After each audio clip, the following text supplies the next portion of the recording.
হরে কৃষ্ণ বন্ধুরা, স্বয়ং শ্রীকৃষ্ণ বলেছেন যে খিদেতে মরে গেলেও উল্টো রথযাত্রার দিনকে ভুলেও মুখে তুলবেন না এই চারটি সবজি। আপনারা যদি ভুল করে এই চারটি সবজি যদি খাদ্য হিসেবে গ্রহণ করে থাকেন, তাহলে পরিবারে অমঙ্গল নেমে আসবে সুনিশ্চিতভাবে। বিশেষ করে স্বামী সন্তানের ক্ষতি হবে। তাই বন্ধুরা, এই বিষয়টি অবশ্যই মেনে চলার চেষ্টা করবেন। আপনারা যদি এই সবজিগুলিকে ভুল করেও খান, তাহলে আপনি নিজের বিপদ নিজেই ডেকে আনছেন। আগে হ্যাঁ বন্ধুরা, আপনারা ঠিকই শুনেছেন। এমনকি জীবনে নরক সমান যন্ত্রণা আপনার জীবনে নেমে আসবে। এমনকি আপনার পরিবার ছারখার হয়ে যাবে, আর সেই সঙ্গে জীবনে আর্থিক কষ্ট লেগেই থাকবে। শুধু তাই নয় বন্ধুরা, আপনাদের বাড়িতে বাস্তু দোষও সৃষ্টি হতে পারে ও অশুভ শক্তির বৃদ্ধি পাবে, যার ফলে আপনারা কোটিপতি থেকে ভিখারি হয়ে যাবেন।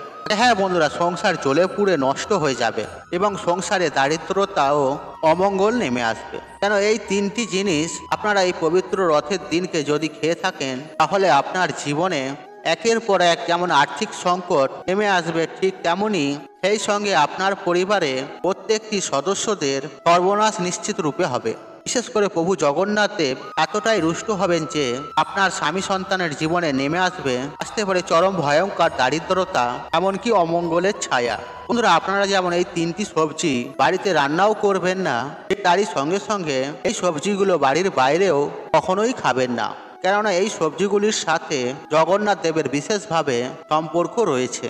আর হিন্দু শাস্ত্র মতে পবিত্র রথযাত্রার দিনকে বাড়ির মধ্যে এই তিনটি সবজি রান্না করা যেমন উচিত নয়, এর ফলে জীবনে নেমে আসে ভয়ঙ্কর সর্বনাশ। তাই যদি নিজেকে সংযত রেখে এই তিনটি সবজি শুধুমাত্র রথযাত্রার দিন খাওয়া থেকে বিরত থাকতে পারেন, তার ফলে আপনার সংসারে আয় উন্নতি ভীষণভাবে বৃদ্ধি পাবে এবং সেই সঙ্গে জীবনে নেমে আসবে অপার সুখ শান্তি এবং সমৃদ্ধি। বন্ধুরা, আলোচনা শুরু করার আগে আপনাদেরকে একটি ছোট্ট রিকোয়েস্ট, ভিডিওতে একটি লাইক করে কমেন্টে জয় জগন্নাথের জয় লিখে কমেন্ট অবশ্যই করবেন এবং ভিডিওটি বন্ধু বান্ধব আত্মীয়জনদের সাথে শেয়ার অবশ্যই করবেন। আপনি যদি আমার চ্যানেলে নতুন হয়ে থাকেন, তাহলে চ্যানেলটি অবশ্যই সাবস্ক্রাইব করবেন এবং পাশে থাকা নোটিফিকেশন অন রাখবেন, কারণ নিত্য নতুন ভিডিও সবার আগে দেখার জন্য। বন্ধুরা, সবার প্রথমে আমি আপনাদেরকে জানাবো কোন সেই বিশেষ তিনটি খাবার বা সবজি, যে সবজিগুলি ভুল করেও আপনারা উল্টো রথযাত্রার দিন মুখে তুলবেন না। আর সেই সবজিগুলির মধ্যে প্রথম সবজিটি হচ্ছে পটল। আগে হ্যাঁ বন্ধুরা, আপনারা ঠিকই শুনেছেন। আপনারা শুনে অবাক হচ্ছেন তো, এই পবিত্র উল্টো রথের দিনকে কেন পটল খাবেন না? এই বিষয়ে আমাদের শাস্ত্র মতে যথার্থ কারণগুলি সেখানে উল্লেখ পাওয়া যায়। বন্ধুরা, শাস্ত্রে বলা হয়েছে যে প্রভু জগন্নাথ দেব যে জ্বরে আক্রান্ত হয়, আর সেই জ্বরে তিনি রাজসজ্জার বদলে পটলের বালিশের মধ্যে তিনি শুয়ে থাকেন, আর উল্টো রথযাত্রার দিন পর্যন্ত। তাই কোনো ভক্ত যদি রথের দিনকে বাড়িতে পটল রান্না করে আর পটল খান, তাহলে প্রভু জগন্নাথ দেব আর উপরে অত্যন্ত রুষ্ট হন। এর ফলে আমাদের শরীরে যেমন একের পর এক বিভিন্ন রকমের রোগ ব্যাধি দেখা দেয়, ঠিক একইভাবে সেই ব্যক্তির জীবনে নেমে আসে চরম ভয়ঙ্কর অমঙ্গল। যাই হোক বন্ধুরা, এরপরে দ্বিতীয় যে সবজির কথা বলবো আপনাদেরকে জানাবো, আর সেটি হচ্ছে শাক। আগে হ্যাঁ বন্ধুরা, আপনারা ঠিকই শুনেছেন, কারণ এই পবিত্র রথের দিনকে সবুজ বা লাল শাক কখনোই খাবেন না। বন্ধুরা, এই শাক জাতীয় যে কোনো জিনিস, বিশেষ করে কলমি শাক, নোটে শাক, লাল শাক, পুঁই শাক এবং লাউ শাক, এই সকল শাকগুলি যদি আপনারা ভুলেও এই পবিত্র রথের দিনকে কখনোই খাবেন না, আর আপনারা যদি ভুলবশত এগুলিকে খাদ্য হিসেবে খেয়ে ফেলেন, তাহলে আপনার জীবনে নেমে আসবে চরম ভয়ঙ্কর দুর্ভাগ্য।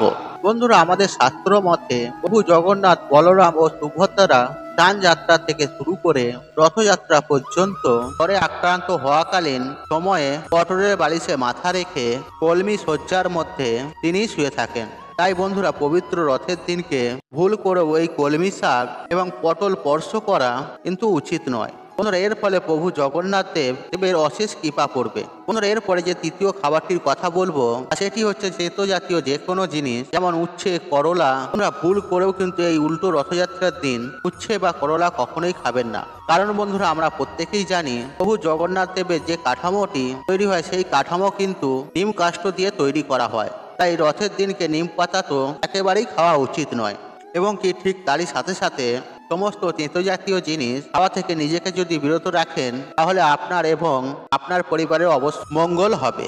কিন্তু বন্ধুরা, এই জিনিসগুলির থেকে বড় কথা হলো উল্টো রথের দিনকে স্পেশাল ভাবে যেটি খাওয়া একদমই উচিত নয়, কোনো সামুদ্রিক জিনিসপত্র। বন্ধুরা, শাস্ত্র মতে মনে করা হয় আর এই দিন কিন্তু নিরামিষ খাওয়া অতি অবশ্যই প্রয়োজন। আমরা অনেক সময় বা ছুটির দিন ভালো ভালো খাবার খেয়ে থাকি এবং কি মাছ মাংস আপনারা ভক্ষণ করে থাকি, কিন্তু বন্ধুরা এই উল্টো রথের দিনকে সামুদ্রিক কোনো বস্তু যে সকল খাবার রয়েছে সেই সকল খাবার আপনারা ভুল করেও খাবেন না। হ্যাঁ বন্ধুরা, সমুদ্র থেকে যে সকল জিনিস আমরা পাচ্ছি মাছ কাঁকড়া আরো ইত্যাদি, আর এই সকল খাবারগুলি আপনারা ভুলেও খাবেন না, কারণ জগন্নাথ দেবের মূর্তি তৈরির হিম কাষ্ঠ বা দারুবম্ব কাষ্ঠ সমুদ্র থেকেই ভেসে এসেছিল এবং সমুদ্রের পাশে প্রভু জগন্নাথ দেব অবস্থান করেছেন। আর প্রভু জগন্নাথ দেব জগতের নাথ এবং সেই সাথে এটাও বলা হয় তিনি পুরীর রক্ষাকর্তা। তাই তিনি যখন রক্ষাকর্তা তিনি জলেরও রক্ষাকর্তা। তাই বন্ধুরা, অন্তত একটা দিন আমিষ খাওয়ার বা সমুদ্রের জিনিস খাওয়া থেকে বিরত থাকবেন। বন্ধুরা, আমি আশা করছি প্রভু জগন্নাথ দেবের আশীর্বাদে ও কৃপা আপনারা খুব ভালোভাবে পাবেন। বন্ধুরা, এই 3-4টি জিনিস আপনারা ভুল করেও উল্টো রথযাত্রার দিনকে কখনোই খাবেন না। আর প্রথমত হচ্ছে পটল, আর দ্বিতীয় হচ্ছে শাক জাতীয় জিনিস। আর সকল প্রকার শাক আপনারা যদি না মানতে পারেন, অন্তত পক্ষে কলমি শাক আপনি এই দিনে খাবেন না। আর তৃতীয় খাবারটি হচ্ছে তেঁতো জাতীয় যে কোনো খাবার। এবং চতুর্থ হলো দারুবম্ব কাষ্ঠ, সমুদ্র দিয়েই এসেছিল এবং নেশা জাতীয় দ্রব্য এই দিন ভুলেও খাবেন না। আর আপনারা যদি এই উল্টো রথের দিনকে নিরামিষ আহার গ্রহণ করতে পারেন তাহলে সেটি অত্যন্তই ভালো। বন্ধুরা, আমাদের মতোই অনেকেই উল্টো রথযাত্রার দিনটি আমরা পালন করে যাই এবং অনেকেই পালন করে না, কিন্তু বন্ধুরা আপনি এই উল্টো রথের দিন পালন করুন বা নাই করুন, অন্তত পক্ষে এই 3-4টি খাবার থেকে নিজেকে অবশ্যই বিরত রাখুন, নতুবা আপনার পরিবার ছারখার হয়ে যাবে। আপনি কোটিপতি থেকে ভিখারি হয়ে যাবেন, সংসারে দারিদ্রতা এবং অমঙ্গল নেমে আসবে, আর সেই সঙ্গে আপনারই এই সংসার জ্বলে পুড়ে ছারখার হয়ে যাবে এবং চরম ভয়ঙ্কর দারিদ্রতার সম্মুখীন হতে হবে। তাই বন্ধুরা, দয়া করে এই 3 থেকে 4টি খাবার থেকে নিজেকে বিরত রাখুন।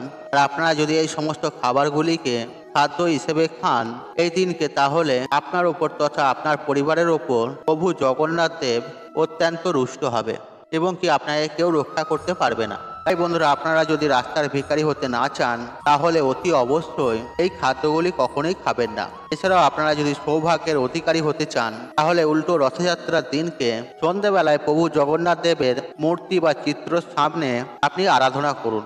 আর আপনার বাড়িতে যদি প্রভু জগন্নাথ দেবের কোনো মূর্তি বা ছবি না থেকে থাকে তাহলে আপনারা স্বয়ং ভগবান শ্রীকৃষ্ণের পূজা অর্চনাও করতে পারেন এবং সেই সঙ্গে নিবেদন করুন সাদা বাতাসা মিশ্রি এবং তুলসী পত্র।